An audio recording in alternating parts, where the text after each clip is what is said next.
ఇగోండి 2 కప్పులు మరమరాలు తీసుకున్నామండి. ఇగో కొంచెం గోధుమ కొంచెం ఏంటంటారు అటుకులు తీసుకున్నామండి. మరమరాలు అంటే బెంగాల్ వాళ్ళు అండి, అన్నం అంటే బెంగాల్ వాళ్ళు గుర్తొస్తారండి, చేపలు అంటే బెంగాల్ వాళ్ళు అండి. ఈ 3 లేకపోతే వాళ్ళు ఉండలేరండి, గసగసాలు ఉంటుంది వాళ్ళకి. ఇగోండి దీంట్లో కొంచెం పెరిగేసి కలుపుకుందామండి. దీంట్లో కొత్త ఐటమ్ ఏదో చేస్తున్నామండి ఇవాళ. ఇదిగోండి ఒక గిన్నెలో సగం పైన పెరిగేస్తున్నానండి, చూద్దాన్ని బట్టి వేసుకోవచ్చండి మమ్మీని. అదిగోండి ఇదిగోండి అన్నీ కలిపి మిక్సీ పెట్టేస్తానండి.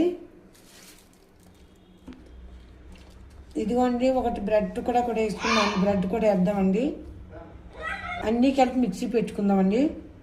ఇదిగోండి తగినంత ఉప్పు అండి, బేకింగ్ సోడా అండి, కొద్దిగా పొంగటానికి అది కూడా వేద్దామండి, మెత్తదనంగా ఉంటాయి. బేకింగ్ పౌడర్ అండి. ఇదిగోండి బేకింగ్ పౌడర్, ఇదిగోండి కొద్దిగానే బేకింగ్ సోడా బేకింగ్ పౌడర్ 2 కూడా వేస్తున్నానండి, కొంచెం పొంగుతాయి మెత్తగా ఉంటానికండి.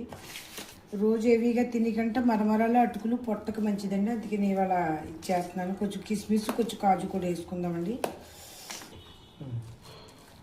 అదిగోండి ఒక 10 నిమిషాలు రెస్ట్ ఇద్దామండి దీనికి. ఇదిగోండి ఇలా తిక్లీలా చేసుకుని వేసుకుంటున్నామండి.